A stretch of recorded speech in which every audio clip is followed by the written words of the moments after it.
రాష్ట్రంలో అధికారం రావడానికి కూటమి ప్రభుత్వం ఇచ్చిన సూపర్ 6 హామీలన్నీ నెరవేర్చకపోతే రాష్ట్ర వ్యాప్తంగా ఉద్యమం చేపడతామని సిపిఐ సిద్ధంగా ఉందని రాష్ట్ర కార్యదర్శి కె రామకృష్ణ వెల్లడించారు.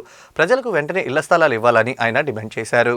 స్థానిక సిపిఐ కార్యాలయంలో శనివారం జరిగిన మీడియా సమావేశంలో రామకృష్ణ మాట్లాడుతూ స్త్రీ శక్తి పథకం పేరుతో ఉచిత బస్సు అమలు చేస్తున్న నేపథ్యంలో ఆర్టీసీకి ప్రభుత్వం 10,000 కోట్ల ప్యాకేజీ చెల్లించడంతో పాటు 3,000 కొత్త బస్సులు కొనుగోలు చేయాలని డిమాండ్ చేశారు.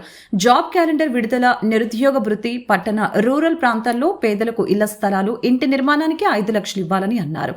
యూనివర్సిటీలు, ప్రభుత్వ కళాశాలలో శాశ్వత ప్రాతిపదికన అధ్యాపకులను నియమించకపోతే నాణ్యమైన విద్య ఎలా అందుతుందని ప్రశ్నించారు. ఒంగోలులో జరిగే రాష్ట్ర మహాసభల్లో అన్ని అంశాలపై చర్చించి తీర్మానాలు చేస్తామని అన్నారు.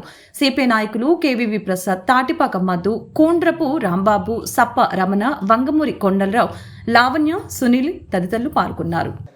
కాలేజీల్లో ఎక్కడ పోయినా సరే ఓన్లీ కాంట్రాక్ట్ లెక్చరర్స్, తర్వాత వాళ్ళు ఏదో అంటారు అది అవుట్ సోర్సింగ్ వాళ్ళే ఉన్నారు.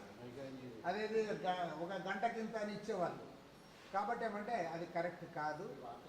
ఒక్క మాటలో చెప్పాలంటే ఆంధ్ర రాష్ట్రంలో లోకేష్ విద్యాశాఖ మంత్రి అయిన తర్వాత పెద్ద పెనుమార్పులు వస్తాయని చెప్పి ప్రచారం జరిగింది. నేను కూడా చాలా సంతోషపడ్డాను.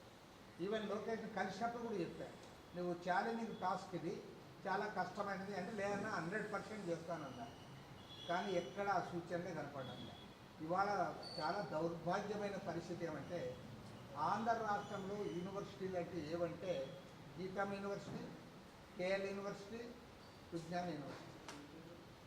కాలేజీలు అంటే ఎవరప్ప అంటే నారాయణ కాలేజు, చైతన్య కాలేజు, భాష్యం college.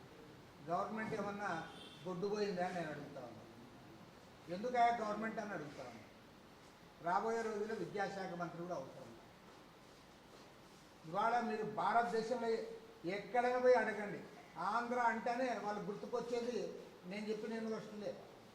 ప్రఖ్యాతిగాంచిన Andhra university, Venkateswara university, ఆ యూనివర్సిటీ గురించి కూడా ఇవాళ అడిగేవాళ్ళే.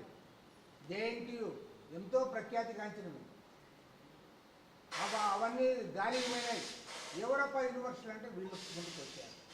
గవర్నమెంట్ కాలేజీలు, మనమందరం చాలామంది గవర్నమెంట్ కాలేజీలు చదువుకున్న వాళ్ళమే, కానీ అవన్నీ పక్కన వీళ్ళే గుర్తుకొస్తున్నారు.